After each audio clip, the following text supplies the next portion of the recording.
E a continuidade é um momento muito especial. Teremos agora uma troca de ideias sobre um case de sucesso com o tema A Jornada Zero Trust do Inter. E para esse bate-papo, nós convidamos o gerente executivo de Segurança da Informação do Inter, Douglas Rocha Ferreira, e o Thiago Magro, que é o diretor da Zscaler aqui no Brasil. Vamos recebê-los. Muito bem-vindos. Obrigado. Prazer em tê-los conosco. Por favor, fiquem à vontade. Boa tarde. Boa tarde, pessoal. Um prazer estar aqui com vocês. Eu acho que a gente trabalha bastante para poder criar situações e cases como esse para poder compartilhar, né? E um prazer estar com você aqui, Douglas. Eu que agradeço, Thiago. Acho que para começar esse papo, para a gente falar um pouquinho, né, tentar aterrissar. Zero Trust vira um termo muito etéreo, né? Todo mundo fala muito Zero Trust, mas a gente não consegue ter cases práticos. Então, acho que é importantíssimo esse bate-papo. Para a gente começar, eu queria trazer uma frase que a gente ouviu do Inter nos começos da conversa, né? Quando a gente começou a bater um papo. Que vocês, né, como uma operação, vocês falaram que nenhuma inspeção de tráfego deveria acontecer dentro da cloud do Inter mais. Então, vocês tinham com vocês esse lema, de falar assim, cara, não vamos inspecionar nada no meu ambiente, porque isso é responsabilidade de uma outra empresa. E aí que a gente começou, né, esse engajamento. Então, acho que isso é um sinal de maturidade muito grande, porque a gente busca mesmo esse cenário nas empresas, tem algumas quebras culturais que a gente precisa, mas eu queria que você contasse um pouquinho, né, como é que vocês chegaram nessa maturidade, e até o histórico do Inter um pouco, né, sendo um dos principais bancos digitais hoje aqui do Brasil. Bacana. Bom, nem sei se todo mundo aqui conhece a história do Inter, né? O Inter, a partir do momento que decidiu não ter mais agência, começou a ter umas consequências para isso. Então, começou a abrir muita conta, mas para abrir muita conta eu preciso aumentar o meu data center. E no momento que a gente viu a preocupação de aumentar o data center, o custo, o Inter bateu na porta do Banco Central e pediu permissão para começar a mover o workload financeiro para a nuvem. Para fazer isso, foi 1 ano de conversa AWS, Inter e Banco Central, até provar que era possível. Então, essa pegada de inovação está desde lá de trás, né? Aqui, o que a gente está colocando de case hoje é mais uma consequência dessa jornada que a gente vem trilhando. Legal. Eu acho assim, foi um start, né? Começamos ali a falar de Zero Trust. Tem um ponto muito importante quando a gente fala de cloud e data center, essa questão da proteção de saída, né? Que hoje nem todo mundo está olhando para isso, mas é uma camada que você já consegue no D0 aí garantir a segurança dos seus workloads do que está rodando. Dentro desse cenário, a gente falou bastante de observabilidade, né? De entender como é que funciona, né? Como é que estão acontecendo essas comunicações. E a gente falou muito de simplificação. Queria que você contasse também para a gente um pouquinho como que era o cenário antes e depois do cenário usando o Zscaler. A gente vai falar um pouquinho de como a gente faz essa inspeção, mas como que era a complexidade que vocês tinham nesse ambiente antes e por que isso iniciou, né, essa busca, essa jornada? Bom, todo mundo que usa cloud, independente da cloud pública, já sentiu a dor do que é controlar o tráfego de saída, né? Nenhuma delas oferece uma solução, apesar deles terem o controle de tudo que está sendo trafegado, ninguém desenvolveu algum produto ali para fazer, cara, vamos filtrar aqui o que está saindo. Alô? Trabalha ali só com IP e porta. Basicão. Pega um flow log daquele para você ler, você vai ficar louco. Então, qual é a solução que as empresas geralmente optam por fazer? Seja para fazer a saída de internet dos workloads dentro da cloud, quanto a navegação de usuários. Cara, eu vou subir cache, vou subir firewall, e quando começa a degradar a performance, a primeira coisa que a TI faz é, putz, desliga lá a inspeção de tráfego. Desliga tal feature ali de segurança. Claro que a gente não vai fazer isso. Então, optar por levar, e essa era uma premissa nossa, tirar essas validações daqui de dentro, levar para fora, qual ganho que eu vou ter? Além da inspeção, que nunca vai ser desativado, em escala. Então, a performance está toda na nuvem do parceiro para poder fazer esse controle. Né? E a minha preocupação é só com as regras que eu vou habilitar e o que eu vou tratar em cima do que for alertado. Acho que essa foi uma escolha primordial para a gente, para esse projeto. Legal. Tem um outro ponto também que eu acho que é importante, é a complexidade. Quando a gente fala de muitos itens dentro da cloud, realizando inspeção que não deveria acontecer, né? Não é o business de vocês, meu business não é inspecionar código, né? O seu business, na verdade, o meu business nesse cenário da complexidade, a gente acaba também alocando muito o nosso time, o time técnico, em tarefas que não são tarefas, muitas vezes, de alto nível. Você acaba tendo que ser um trabalho manual de atualização, de manter essa pressão em cima do time. Você já percebe também essa mudança acontecendo? Você consegue colocar o seu time agora de forma mais estratégica, porque essa responsabilidade não acontece mais com vocês. Isso é uma realidade também? Sim, sim. A gente consegue já despender mais esforço, focar a inteligência do time em construir regras mais elaboradas.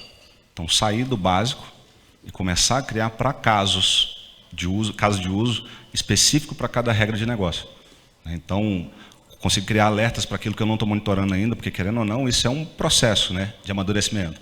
Você vai habilitando uma regra mais básica, vai subindo a regra, você vai identificando comportamentos suspeitos que você começa a querer monitorar ou bloquear. Então, faz total diferença em despender o esforço do time para trabalhar com a estratégia e junto com o negócio, do que ficar se preocupando, putz, minha performance aqui, se eu habilitar tal feature, ele vai degradar mais ainda. Atualizar, né, manter tudo atualizado. Legal. Depois a gente, óbvio, esse foi um grande projeto, foi um projeto que a gente conseguiu fazer muito rápido, né, essa virada de tráfego. Tem uma questão também muito de hardware aí, que a gente diminui bastante as máquinas necessárias para rodar a firewall que você tinha na ponta. Isso agora passa a ser um conector que envia esse tráfego para a gente. Depois, né, a gente conseguiu evoluir nessa jornada, tem a questão também dos usuários. Então, a gente começa a falar hoje de Zero Trust no Inter para usuários, saindo de um cenário legado de arquitetura e começando a entregar essa experiência na ponta para o usuário, não importa mais onde ele esteja. A gente estava até conversando sobre onde está hoje a força de trabalho do Inter, né? Você comentou, cara, está no Brasil inteiro, muitas vezes no mundo inteiro. Queria que você também explorasse um pouquinho essa parte. Como é que você enxerga essa movimentação? Da mesma forma que a gente fez a filtragem toda, levamos esse workload, essa saída, essa inteligência na camada da cloud, a gente usa isso também na parte dos usuários, né? Então, para não precisar ficar gerenciando caixa de novo, né? O Inter crescendo da forma como está crescendo. E eu tenho que ficar colocando mais caixa para atender mais usuários, filtrar mais um tráfego, levando isso para a nuvem, também me facilita. Por quê? Porque é escalável, eu consigo focar as regras específicas que eu quero criar, e aí tem um outro ponto, né? Além da saída de internet das minhas APIs, das minhas aplicações, eu tenho também o tipo de conectividade que os meus usuários estão tendo. Então, está usando equipamento meu, validado, com todas as proteções, mas principalmente, e esse foi um dos cases que a gente escolheu, eu começo a conseguir filtrar o que o meu fornecedor está acessando dentro do meu ambiente. O usuário é fatídico, eu vou ter que criar as regras ali, e a gente sabe que com a jornada Zero Trust, ela não é fácil. Mapear todos essas situações específicas não é fácil, mas é um trabalho contínuo. Mas para fornecedor é pior ainda, porque você tem o que para o usuário, você tem ali o padrão, a escala é menor. Para fornecedor, cara, o fornecedor vai querer acessar um servidor seu, uma aplicação sua, ou o fornecedor ele vai te ajudar na arquitetura para poder montar alguma coisa, então você consegue determinar regras específicas para cada um desses fornecedores.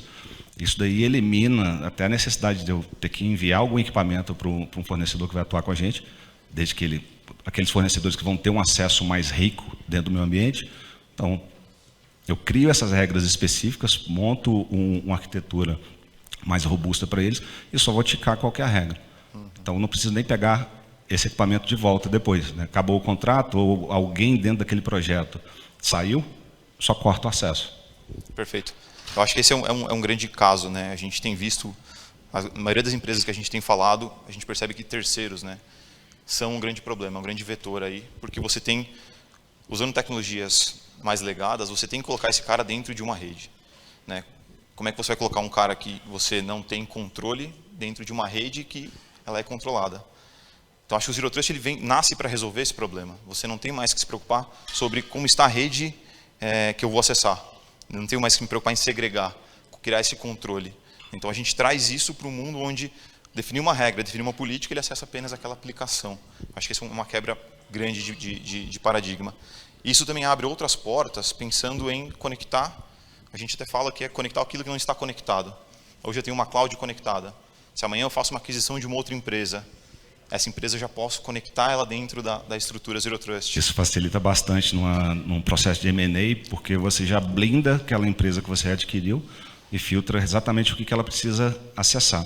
Da mesma forma que para fornecedores, todo entrante novo, seja um fornecedor, seja uma aplicação que você está contratando, seja um parceiro, seja uma empresa nova, e nas empresas adquiridas você tem também N situações. Você tem aquela empresa que você adquiriu 100%, você tem a empresa ali que você é majoritário, mas não é, tipo, a tua política ainda não, você não pode fazer um enforcement em cima, mas o que aquele pessoal vai acessar dentro do teu ambiente, né? E as empresas que você é minoritário, e ele vai, às vezes a empresa adquirida vai precisar de uma aplicação específica.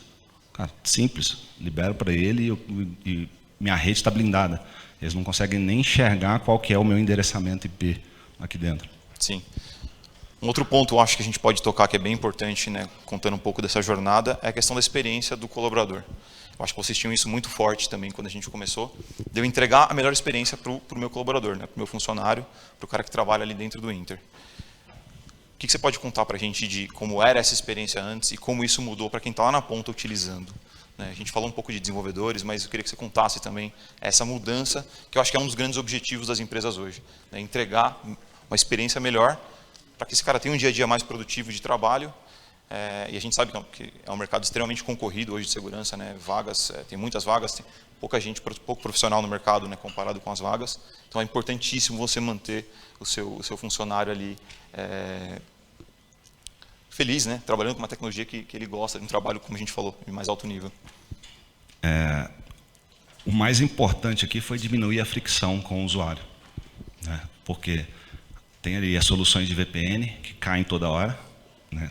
Você, de novo, tem os problemas das caixas para dimensionar ali a demanda, mas o impacto maior que a gente sentiu foi exatamente nessa fricção. Porque o usuário ele não precisa ficar se logando o tempo inteiro. Então, ligou a máquina, já está logado, já está dentro do ambiente. E isso, por outro lado, pelo lado de segurança, também me ajuda. Porque o cara não vai deslogar da VPN e acessar um site que ele não pode. Não, ele está 100% logado o tempo inteiro no meu ambiente, com as minhas políticas, com as minhas regras. Então, eu estou filtrando tudo que ele está fazendo. Ele não vai usar o equipamento dele mais para uso pessoal, baixar arquivos do e-mail dele pessoal. Posso aplicar a regra que for, ele vai trabalhar da mesma forma, dentro ou fora do Inter, independente da conexão que ele fizer, e como não vai conseguir desabilitar o Zscaler, está blindada a máquina. Sim, acho que esse é um ponto importantíssimo. Falando um pouquinho de expansão, né? A gente sabe que hoje o Inter é uma marca fortíssima, né, no Brasil. Acho que é o banco digital mais inovador que a gente trabalha. Queria que você contasse um pouquinho também sobre expansão, né? O que isso permite para vocês.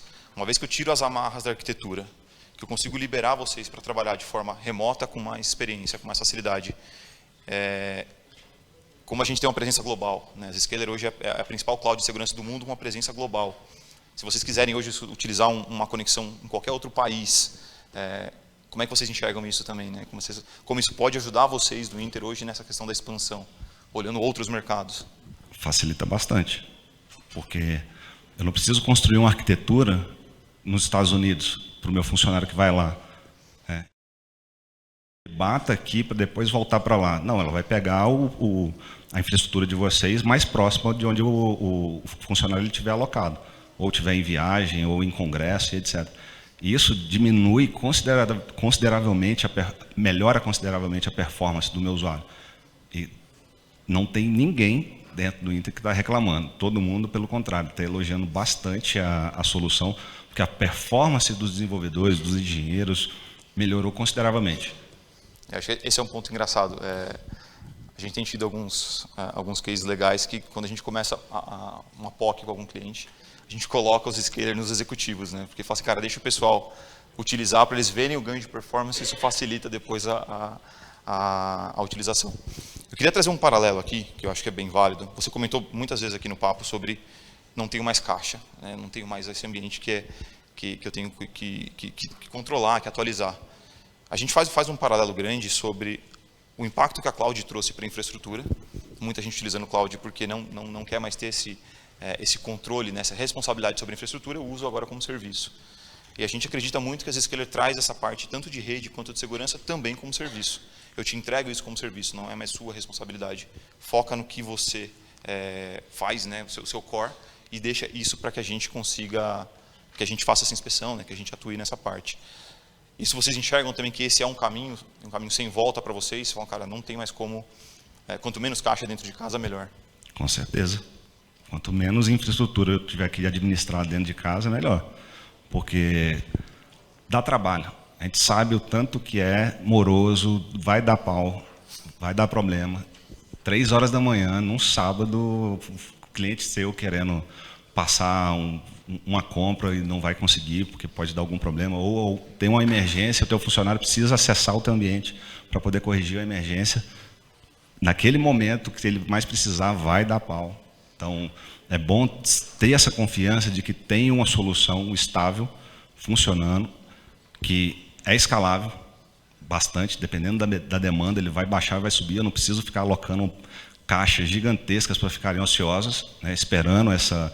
Mesmo colocando o auto-scaling na cloud, muitas vezes não funciona, porque você tem que subir as mesmas regras. Uma coisa é subir a caixa, outra coisa é você fazer o deploy das mesmas regras dentro dela.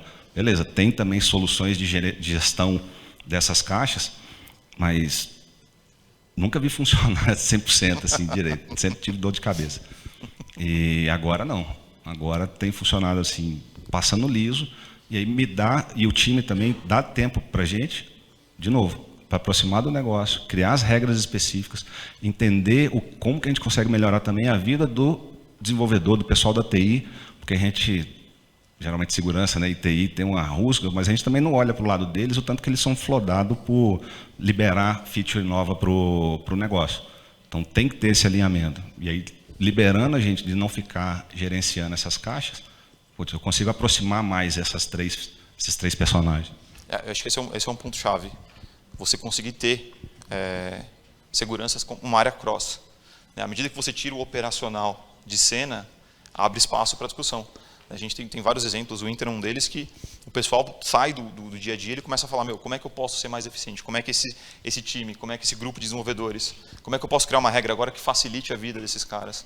Então, esse trabalho mais estratégico, acho que é um dos grandes benefícios do Zero Trust. A gente está chegando no final aqui, eu queria só perguntar, que eu acho que a gente sempre pergunta, de lições aprendidas. O que você, olhando para trás, vocês enxergam como lições, como aprendizados, e o que vem pela frente aí para vocês? Bom, a gente tem faz parte da cultura do Inter, essa inovação, e isso não é diferente dentro de segurança. A gente está o tempo inteiro testando soluções novas, até por isso que a gente chegou na Zscaler. Mas é um trabalho constante de olhar para o mercado, olhar para dentro de casa, como que eu consigo melhorar ainda mais a performance. Porque, querendo ou não, a área de segurança chega até um patamar, você está ali com todos os seus workloads, ali, com as ferramentas de segurança, mas isso ali está agregando o quê para o negócio? Então, querendo ou não, você precisa entender. A gente fala muito nas todas as palestras que o profissional de segurança precisa entender do negócio. É entender mesmo, falar assim, cara, como que eu ganho dinheiro? Quais são as esteiras de negócio que eu tenho?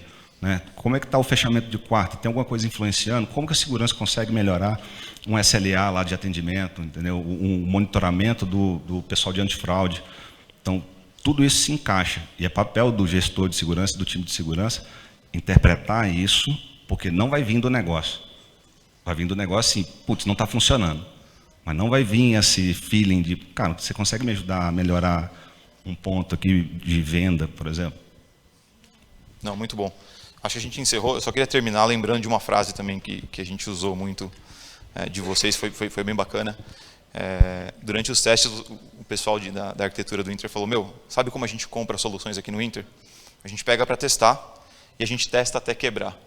Se ela não quebra, aí pode ser que a gente compre. Então, cara, foi um prazer participar dessa jornada com você no começo. Estamos no caminho e eu vejo um futuro brilhante aí para o Inter. Espero que a gente continue contribuindo com vocês aí. Eu que agradeço a parceria. Anos. Obrigado, Douglas. Obrigado, pessoal. Muito bem. Muito obrigado, Douglas. Tiago, parabéns aos dois pela apresentação.